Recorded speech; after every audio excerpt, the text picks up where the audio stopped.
আজকে এই মন্দিরের পাশে আমাদের বাইনানে সভা হচ্ছে। আমরা ইন্ডিয়ান সেকুলার ফ্রন্ট বলছি, নানা ভাষা, নানা মত, নানা পরিধান, বিবিধের মাঝে দেখো মিলন মহান। এটা ইন্ডিয়ান সেকুলার ফ্রন্ট বলতে চাইছে। আমরা ইন্ডিয়ান সেকুলার ফ্রন্ট বলতে চাইছি যে আমার হিন্দু মায়েরা, হিন্দু বোনেরা, হিন্দু ভাইরা তারা মন্দিরে ঘন্টা বাজিয়ে পুজো করবে নিরাপদে। এটা ইন্ডিয়ান সেকুলার ফ্রন্ট চাইছে। ইন্ডিয়ান সেকুলার ফ্রন্ট চাইছে যে আমার মুসলমান ভাইরা মাথায় টুপি পরে নিরাপদে মসজিদে গিয়ে নামাজ পড়বে। আমার পশ্চিমবঙ্গের আদিবাসী দলিত ভাইরা তারা জল জমি জঙ্গলের অধিকার কথা বলবে, তারা টুসু পুজো করবে, তারা করণ পুজো করবে। আর আমার মতুয়া ভাইরা তারা এখানে হরিচাঁদ গুরুচাঁদের পুজো করবে। আমরা এই পশ্চিমবঙ্গ দেখতে চাইছি, আমরা এই ধর্মনিরপেক্ষ ভারতবর্ষ দেখতে চাইছি। আর এই তৃণমূল কংগ্রেস আমরা দেখেছি বারবার কেন হাওড়ার মতো জায়গায় কেন বারবার সাম্প্রদায়িক দাঙ্গা হবে। তার পিছনে তৃণমূল কংগ্রেস আর বিজেপির তার বাইনারি পলিটিক্স। এই হাওড়া ডিস্ট্রিক্টটাকে হিন্দু মুসলমানকে ভাগ করেছে, তার অপরাধ হচ্ছে তৃণমূল। আর এই তৃণমূল কংগ্রেস এই 2011 সাল এবং তার আগে 2006 সাল এই তৃণমূল কংগ্রেস এই পশ্চিম বাংলায় বিজেপিকে ডেকে নিয়ে এসেছে। এই কারণে উলুবেড়িয়া মানুষের কাছে বলবো যে এই তৃণমূলকে প্রত্যাখ্যান করতে হবে। যাহাই তৃণমূল তাহাই বিজেপি, যাহাই বিজেপি তাহাই তৃণমূল।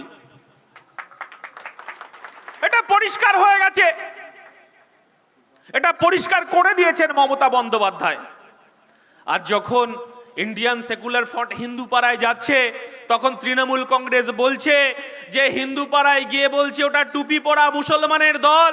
আর মুসলমান পাড়ায় যখন আইএসএফ যাচ্ছে তখন এই তৃণমূল কংগ্রেস বলছে এটা বিজেপির দালাল, এরা বিজেপির কাছ থেকে টাকা খেয়েছে। আর এই পাশের জেলা মেদিনীপুরের আপনার শুভেন্দু অধিকারীর নাম শুনেছেন, অনেক বড় বড় কথা বলছে যে পিসি ভাইপোর নামেও কথা বলছে, বলুন আপত্তি নেই। তিনি বলছেন পিসিও যে ঝাড়ের বাঁশ আর হচ্ছে ভাইপো সেই ঝাড়ের বাঁশ। আর ইন্ডিয়ান সেকুলার ফ্রন্ট বলছেন আপনি ওই ঝাড়ের বাঁশ। কারণ যখন 26,000 টিচার নিয়োগ হয়, যখন এই 100 দিনের কাজের টাকা চুরি হয়, আপনি শুভেন্দু অধিকারী এই মমতা বন্দ্যোপাধ্যায়ের ক্যাবিনেটের আপনি পরিবহন মন্ত্রী, আপনি বলছেন ঝাড়ের বাঁশ। আপনি ওই তৃণমূলের এই দুর্নীতিগ্রস্ত ঝাড়ের বাঁশ। তাই শুভেন্দুর কথাকেও আপনারা কোনো প্রাধান্য দেবেন না।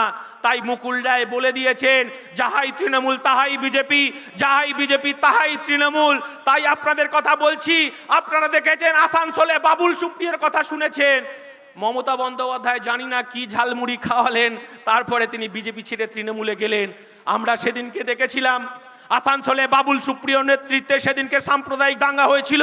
সেদিন সাম্প্রদায়িক দাঙ্গাতে আমার ইমাম ভাইয়ের সন্তানকে যখন এই দাঙ্গাবাজরা টুকরো টুকরো করলো, যখন আকাশে বাতাসে সাম্প্রদায়িক বীজ ছড়ানোর চেষ্টা করছে বিজেপি তৃণমূল, যখন একদল মানুষ এই ইমাম সাহেবের কাছে গেলেন আমরা বদলা চাই, তখন এই ইমাম সাহেব টুপি পরে বলছেন আমার ছেলে গেছে যাক, আমরা আর কোনো ছেলে এই রক্তপাত হোক, আমার মতো আর কোনো ছেলে প্রাণ যাক আমরা চাইনি।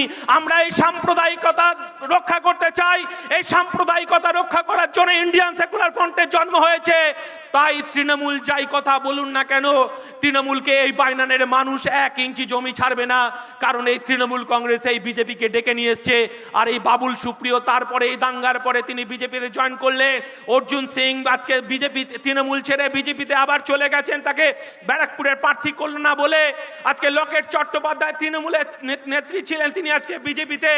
তাই বলছি যাহাই বিজেপি তাহাই তৃণমূল।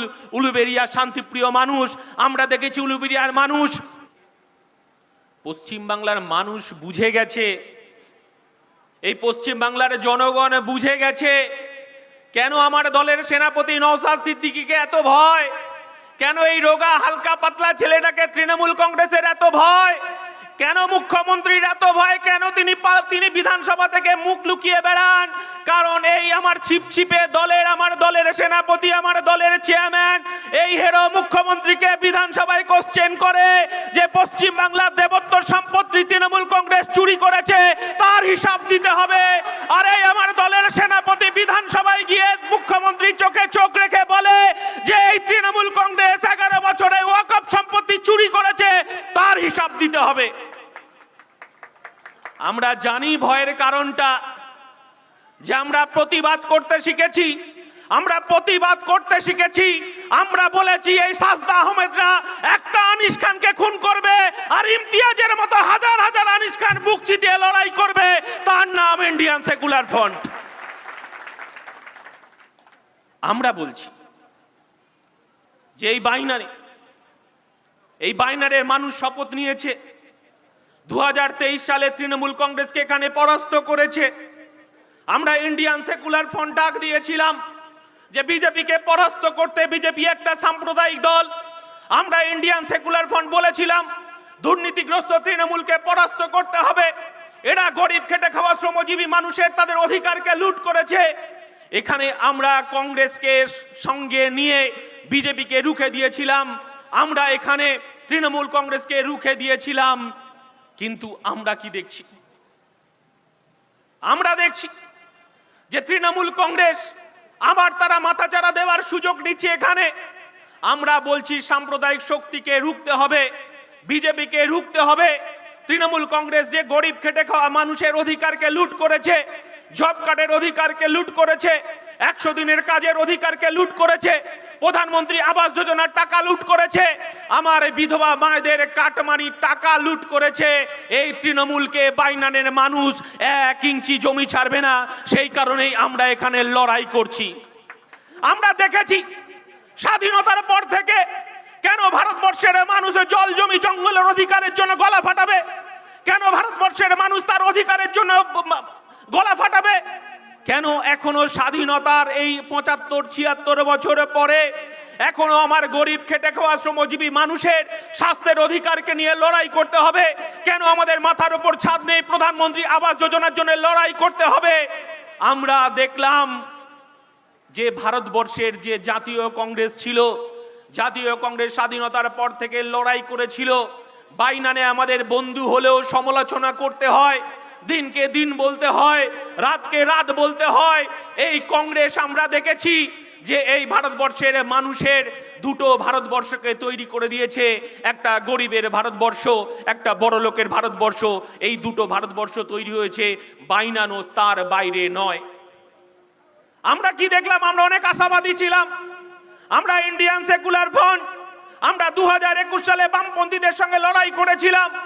আমরা বামপন্থীদের সঙ্গে লড়াই করে বিজেপিকে পরাস্ত করতে চেয়েছিলাম। আর তৃণমূল কংগ্রেসকে আমরা এই পশ্চিমবঙ্গ থেকে আমরা তাড়াতে চেয়েছিলাম। কিন্তু পশ্চিমবঙ্গের মানুষ সেদিনকে আমাদেরকে বিশ্বাস করেনি।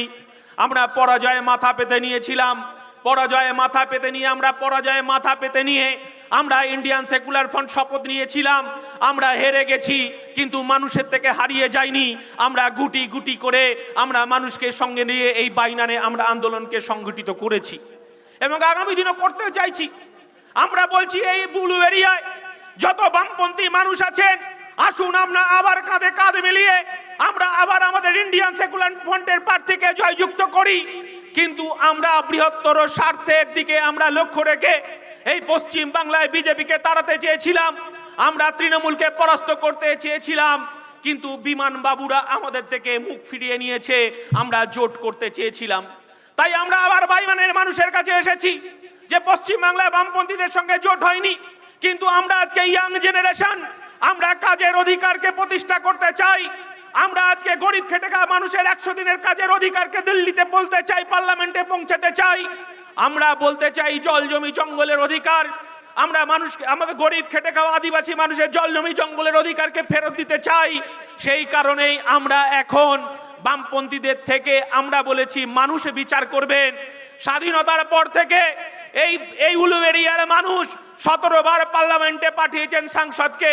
এই উলুবেড়িয়ার মানুষ হান্নান মোল্লাকে চেনেন, হান্নান মোল্লাকে আপনারা বারবার পার্লামেন্টে পাঠিয়েছে, কিন্তু এখনো উলুবেড়িয়ায় যে জায়গাতে আছে সেই জায়গাতেই আছে। উলুবেড়িয়ার মানুষের কোনো পরিবর্তন হয়নি। তাই ইন্ডিয়ান সেকুলার ফ্রন্ট এখানে আমরা প্রার্থী দিয়েছি। এই বাইনারের মানুষের কাছে ইন্ডিয়ান সেকুলার ফ্রন্টের পক্ষ থেকে আমাদের আবেদন যে আপনারা আসুন, আপনারা আমাদের আব্বাস সিদ্দিকী আমার দলের পৃষ্ঠপোষক, যিনি বলছেন এই বাংলার খেটে খাওয়া শ্রমজীবী মানুষের আওয়াজ পার্লামেন্টে পৌঁছাতে হবে। এই 17 বার এই পশ্চিম বাংলার মানুষ, এই উলুবেড়িয়ার মানুষ এখান থেকে সাংসদ নির্বাচিত করেছেন, কিন্তু এই উলুবেড়িয়ার মানুষের তাদের জীবনযাত্রার কোনো পরিবর্তন হয়নি। আমাদের যিনি প্রার্থী তিনি বলছিলেন, তিনি পাড়ায় পাড়ায় যাচ্ছেন, এলাকায় এলাকায় যাচ্ছেন, এখনো পানীয় জল, এখনো আমার মায়েরা আমার ভাইয়েরা এখনো পানীয় জল এখনো পর্যন্ত তারা ঠিক মতো পায় না। স্বাধীনতার আজকে ৭৬ বছর পরে কেন আমাদের পানীয় জলের জন্য হাহাকার করতে হবে? তাই তো আব্বাস সিদ্দিকী বলেছেন উলুবেড়িয়া থেকে এবার খামচিহ্ন দিল্লিতে যাবে, দিল্লিতে গিয়ে আমরা এই উলুবেড়িয়া মানুষের জন্য তার অধিকার প্রতিষ্ঠা করতে চাই। এই উলুবেড়িয়ার মানুষ আমরা জানি জরি শিল্পের সঙ্গে যুক্ত আছে। এখানে কেন এখনো পর্যন্ত জরি শিল্পের জন্য এখানকার খেটে খাওয়া শ্রমজীবী মানুষের এখনো তাদের কোনো নিরাপত্তার ব্যবস্থা করা হলো না, তাদের জন্য কোনো প্যাকেজ ঘোষণা করলো না। এই কি দিল্লির সরকার এবং এই তৃণমূলের সরকার, এবং আমরা দেখেছি বামপন্থীরা যারা ৩৪ বছর ধরে সরকার চালিয়েছে এই উলুবেড়িয়ার যারা জরি শিল্পের মানুষ তাদের জন্য একটা বার গলা ফাটায়নি পার্লামেন্টে। কেউ দেখেছেন কোনোদিন হান্নান মোল্লা এই এলাকার মানুষের জন্য জরি শিল্পের জন্য পার্লামেন্টে তার কোনো রেকর্ড দেখতে পাবেন? কোনো হাব তৈরি করার জন্য কথা বলেছেন আমরা দেখেছি? আমরা কোনোদিন দেখিনি উলুবেড়িয়ার মানুষের জন্য গলা ফাটাতে। আমাদের সাজদা বৌদি পার্লামেন্টে যান, বছরে কদিন পার্লামেন্টে যান কেউ হিসাব রাখেন না, কিন্তু তার যে মাসিক বেতনটা তিনি তুলতে যান এটা উলুবেড়িয়ার মানুষ জানে। তাই উলুবেড়িয়ার শান্তপ্রিয় মানুষকে বলবো, উলুবেড়িয়ার ধর্মনিরপেক্ষ মানুষকে বলবো, আপনারা এগিয়ে আসুন, এবার খামচিহ্নকে দিল্লির পার্লামেন্টে পাঠান। সাজদা বৌদি ঘরে থাক, তিনি রান্না বান্না করুন, এটাই উলুবেড়িয়ার মানুষ চাইছে।